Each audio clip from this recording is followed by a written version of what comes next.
अस्सलाम वालेकुम स्टूडेंट्स। सो हम इस चैप्टर के लास्ट टॉपिक पे आ गए हैं, ठीक है, जो रिफ्लेक्सेस के बारे में है। बहुत इजी है, आई नो। जो प्रीवियसली चैप्टर हमने पढ़ा है वो थोड़ा कंफ्यूजिंग भी था और थोड़ा अजीब सा था, लेकिन इससे आगे जो मोटर फिजियोलॉजी है वो बहुत ज़्यादा इजी है। सो लास्ट टॉपिक हम पढ़ लेते हैं, रिफ्लेक्सेस। सबसे पहले हमारे पास आ जाता है बच्चों पॉजिटिव स्पोर्टिव रिफ्लेक्स या पॉजिटिव स्पोर्टिव रिएक्शन। ये क्या होता है? अगर हम 3 या 4 माह के बच्चे को, बेबी को, आपने देखा होगा कि जब हम उसे खड़ा करने की कोशिश करते हैं तो ऐसा होता है कि जो उसके फुट पैड हैं, जो उसके पाँव हैं, ठीक है, उनके ऊपर क्या पड़ता है? प्रेशर पड़ता है। तो थोड़े देखते ही देखते हम देखते हैं कि वो अपनी लिम्स को क्या कर लेता है? एक्सटेंड कर लेता है और खड़ा होने की कोशिश करता है। तो इसको हम पॉजिटिव सपोर्टिव रिएक्शन कहते हैं कि जब फुट पैड के ऊपर प्रेशर पड़ता है तो जो लिम है वो क्या हो जाती है? एक्सटेंड हो जाती है और बंदा ऐसे खड़ा हो जाता है, स्टैंडिंग पोजिशन में आ जाता है और अपनी बॉडी के वेट को सपोर्ट करता है, अपनी बॉडी के वेट को। और देन हमारे पास के कौन सी लिम एक्सटेंड होनी है ये डिपेंड करता है कि इधर दोनों लिम्स के ऊपर प्रेशर अप्लाई हो रहा है या एक पे। अगर हमें फॉर एग्जांपल एक पाँव पे चोट आई हुई है और कुछ दिनों के बाद हम खड़ा होने की जब कोशिश करते हैं तो ज़ाहिर है जिस पाँव पे चोट है उसको तो हम नहीं एक्सटेंड करेंगे, दूसरे ही पाँव को हम ज़मीन पर रखेंगे, उस पर प्रेशर अप्लाई होगा और वही साइड, वही लिम एक्सटेंड होगा। और इसका फ़ायदा ये होगा कि हम उस साइड पर गिरेंगे नहीं या अपनी बॉडी को सपोर्ट मिल जाएगी वेट को, और हम जो है वो थोड़ा बहुत वॉक कर सकेंगे। तो ये रिफ्लेक्स जो है वो 3 से 4 माह के बच्चे में अपीयर होना स्टार्ट हो जाता है और फिर थ्रू आउट हमारे पास है। जैसे ही हम खड़े होते हैं या हमारे पाँव ज़मीन पे लगते हैं, हमारी पाँव के ऊपर प्रेशर बढ़ता है, हमारी लिम्स एक्सटेंड हो जाती हैं और हम खड़े हो जाते हैं और वॉक करने लग जाते हैं। तो ये जो प्रेशर पड़ना और लिम का एक्सटेंड होना, इसको हम क्या कहेंगे? पॉजिटिव सपोर्टिव रिएक्शन या पॉजिटिव सपोर्टिव रिफ्लेक्स कहते हैं। ये काफ़ी इंटीग्रेटेड सा फंक्शन होता है। जैसे हमने वहाँ पे भी देखा था कि स्पाइनल कॉर्ड में काफ़ी ज़्यादा इंटरन्यूरॉन्स होती हैं जिनको हम पॉलीसाइनेप्टिक सर्किट्स कहते हैं। तो वही पॉलीसाइनेप्टिक सर्किट इन्वॉल्व होता है, काफ़ी सारी इंटरन्यूरॉन्स दरमियान में इन्वॉल्व होती हैं जो इन मसल्स की एक्सटेंशन में हमें हेल्प करती हैं, ठीक है जी। दूसरा हमारे पास आ जाता है बच्चों cord righting reflex. Cord righting reflex भी बहुत ज़्यादा इजी है बच्चों। इसमें होता है कि जब हम लेटे हुए हैं, स्ट्रेट हम लेटे हुए हैं, ठीक है, और हमने खड़ा होना है तो एकदम से हमारा एक ऑटोमेटिक रिस्पॉन्स जनरेट होता है, पूरी बॉडी के अंदर कोऑर्डिनेशन होती है, हमारे सारे लिम्स मूव करते हैं, ठीक है, और हम ऐसे स्ट्रेट लेटे होते हैं, फिर उठ के खड़े हो जाते हैं। जब खड़े होते हैं तो वो एक स्टैंडिंग जो पोजीशन होती है वो बैलेंस होती है, हमारी स्टेबिलिटी मेंटेन होती है, हम गिरते नहीं हैं। तो ये कोऑर्डिनेटेड और कॉम्प्लेक्स इंटीग्रेटेड मैकेनिज्म है स्पाइनल कॉर्ड में जो जनरेट होता है। ये पूरा एक रिफ्लेक्स है जिसके थ्रू हम अपनी लेट पोजीशन से खड़े हो जाते हैं। जैसे कोई कैट भी लेटी हुई होगी, आप उसका ऐसे छेड़ेंगे तो वो एकदम से ऐसे स्ट्रेट होकर खड़ी हो जाएगी। उसके सारे लिम्स आप देखेंगे कि उन्होंने एक कोऑर्डिनेटेड मूवमेंट की है, वो अपनी स्टैंडिंग पोजीशन में आ गई है और बैलेंस मेंटेन किया हुआ, गिरी नहीं है। तो इस पोजीशन को, इस रिफ्लेक्स को, कि हम जब लेटे हुए हैं और उठ के खड़े हो जाते हैं, तो इसको हम क्या कहते हैं? कॉर्ड राइटनिंग रिफ्लेक्स कहते हैं। फिर वो मज़ीद थोड़ी सी बात ये कर रहा है कि अगर जो हमारे पास थोरेसिक कोड है between four limbs and hind limbs, अगर वो ट्रांजैक्ट हो और कुछ टाइम के बाद जब वो हील हो जाए तो अगेन फिर पेशेंट के अंदर ये रिफ्लेक्स वापस आ जाता है। वो अपने हाइंड लिम एंड फोर लिम को यूज़ करते हुए अपनी लेट पोजीशन से खड़ा भी हो सकता है, इवन वॉक भी कर सकता है। और अगर एक ऐसा पेशेंट है कि जिसका थोरेसिक कोड जो है वो ट्रांजैक्ट हुआ हुआ है, ठीक है, उसकी ट्रांजैक्शन कर दी गई है, तो उसमें भी ये रिफ्लेक्स प्रेजेंट होगा।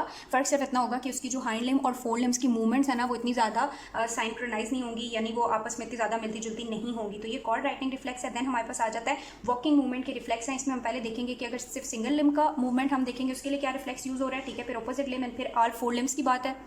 यहाँ पे सबसे पहले बच्चों को ये बात करें कि अगर हम क्या करें कि जो लंबर पोर्शन है स्पाइनल कॉर्ड का उसको सेपरेट कर दें, ठीक है। उसको सेपरेट करने से हमने क्या किया कि हमारी जो फोर लिम है और हाइंड लिम्स है उनका कनेक्शन ब्रेक कर दिया, ठीक है। उसके बाद फिर हमने एक लॉन्गिट्यूडनल ट्रांसेक्शन की जिसकी वजह से हमने दोनों लिम्स का जो कनेक्शन है ना उसको भी खत्म कर दिया। समझ लो अब ये लिम जो है वो बिल्कुल अकेली हो गई है ना, इसका इसके साथ कनेक्शन है ना ऊपर इन दोनों के साथ है, लेकिन फिर भी ये जो एक लिम है, एक टांग है, वो इस काबिल है कि वो स्टेपिंग मूवमेंट परफॉर्म कर सके, वो अकेली मूव कर सके। स्टेपिंग मूवमेंट्स होती किस तरह से हैं कि हमारे पास फ्लेक्शन होती जाएगी और फिर साथ ही साथ एक्सटेंशन होती जाएगी। जैसे हम ज़मीन पे पाँव रखते हैं जब तो वो एक्सटेंशन होती है, और जब अपना कदम आगे बढ़ाने के लिए उसको उठाते हैं तो वो फ्लेक्शन होती है, सॉरी। तो इस तरह एक टांग या एक लिम की भी forward flexion and extension perform होती रहेगी। तो हम कहेंगे कि जो एक लिम है वो अकेला भी अपनी स्टेपिंग मूवमेंट परफॉर्म कर सकता है। फिर एक चीज़ और उसने मेंशन की हुई है कि ये जो बैक एंड फोर्थ मूवमेंट हो रही है ना, ये जो फ्लेक्शन और एक्सटेंशन हो रही है एक लिम की, जिसको हम स्टेपिंग मूवमेंट कह रही है, खुद ब खुद भी हो सकती है। इवन कि अगर आप सेंसरी सप्लाई को भी कट कर दें, और ये रेसिप्रोकल इनहिबिशन की वजह से हो रही है। रेसिप्रोकल इनहिबिशन का सर्किट हम प्रीवियसली डिस्कस कर चुके हैं।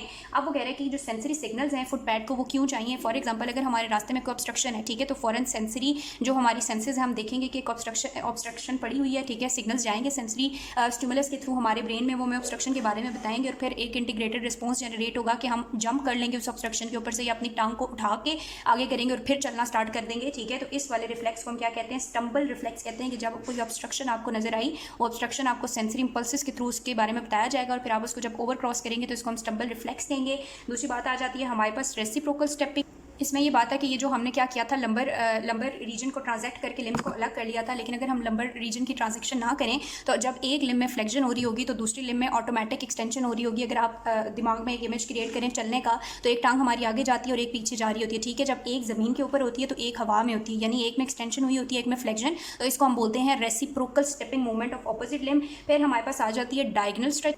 अब अगेन चारों लिम्ब को यूज़ करने की बात आई है तो वही बात है कि अगर हमारे पास कोई एनिमल लेटा हुआ है, ठीक है, फॉर एग्जांपल एक डॉग है, वो लेटा हुआ है, जब हमने उसको छेड़ा तो वो उठ के खड़ा हुआ, ठीक है, और उसने चलना स्टार्ट कर दिया, तो जब वो चलेगा तो आप ये नोट करेंगे उसके चारों limbs at a time help करेंगे उससे वॉकिंग में। तो जब चारों limbs at a time walking में हेल्प कर रहे होते हैं तो इस मूवमेंट को हम क्या कहते हैं, इसको हम diagonal stepping of all four limbs भी कहते हैं, ऐसे हम मार्क टाइम रिफ्लेक्स भी कहते हैं, क्योंकि अब हमारे पास जो हाइंड लिम्स हैं और जो दोनों फोर लिम्स हैं throughout the spinal cord, इनके अंदर क्या चल रही है, रेसिप्रोकल इनहिबिशन चल रही है कि एक ही हमारे पास लिम्ब उसका फ्लेक्स होगा तो दूसरा एक्सटेंड होगा, और दूसरा एक्सटेंड होगा तो पहला फ्लेक्स होगा, तो थ्रू आउट रेसिप्रोकल इनहिबिशन हो रही है throughout the spinal cord, और इसे हम बोलते हैं मार्क टाइम रिफ्लेक्स। एंड पे हमारे पास आ जाती है बच्चों एक गैलोपिंग रिफ्लेक्स। गैलोपिंग रिफ्लेक्स तब होता है, गैलोपिंग रिफ्लेक्स तब होता है बच्चों कि जब आप इसी डायग्राम से आप गुजारा करें कि जब आगे वाले दोनों लिम्स क्या करें, फ्लेक्शन परफॉर्म कर रहे हों, और पीछे वाले दोनों क्या कर रहे हों, एक्सटेंशन कर रहे हो, ठीक है। फॉर एग्जांपल जब एक डॉग भाग रहा हो तो आप देखेंगे उसके आगे वाले दोनों और पीछे वाले दोनों जो हैं वो एट अ टाइम वर्क करते हैं। तो जब आगे वाले दोनों लिम्स या फोर लिम्स दोनों इकट्ठे फ्लेक्स करें और जो हाइंड लिम्स है वो इकट्ठे एक्सटेंड करें, तो इसको हम क्या बोलते हैं, इसको हम गैलोपिंग मूवमेंट बोलते हैं। और ये तब परफॉर्म होती है जब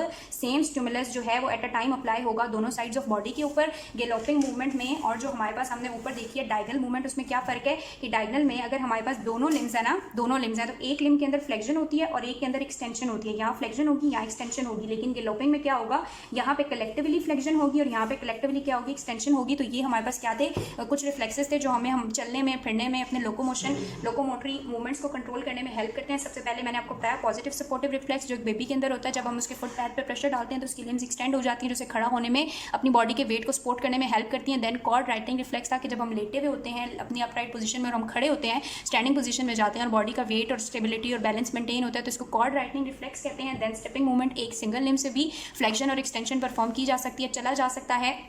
और अगर हम लंबर कोड को ट्रांजैक्ट नहीं करेंगे तो जब एक लिम्ब में फ्लेक्शन होती है तो ऑपोजिट लिम्ब में एक्सटेंशन होती है। जैसे कि हम इंसानों में जब हम चल रहे होते हैं तो ये ऑपोजिट लिम्ब की जो है वो रेसिप्रोकल इनहिबिशन चल रही होती है। और अगर हम डॉग्स की या एनिमल्स की बात करें कि जो अपने चारों लिम्ब को यूज़ करते हैं और मूवमेंट करते हैं, तो उनमें हमें डायगोनल रिफ्लेक्स और गैलोपिंग रिफ्लेक्स नजर आता है। डायगोनल में क्या होता है कि हमारे पास एक लिम्ब की अगर फ्लेक्शन है तो साथ वाले लिम्ब की एक्सटेंशन है, ठीक है, जबकि गैलोपिंग में फोर लिम्स की अगर फ्लेक्शन है तो हाइंड लिम्ब की एक्सटेंशन होगी। तो अगर आप इसको रीड करेंगे तो आपको ईजिली समझ आ जाएगा, या मैं रिकमेंड करूँगी कि आप गूगल से जो है वो इसकी ग्राफिकल पिक्चर्स देख लें, इमेजेस देख लें, तो उससे फिर आपके ये रिफ्लेक्सेस जो हैं वो मज़ीद क्लियर हो जाएंगे। और देन अब हम नेक्स्ट टॉपिक स्टार्ट करेंगे जो बहुत ज़्यादा अब इजी है मोटर फिजियोलॉजी के टॉपिक्स में।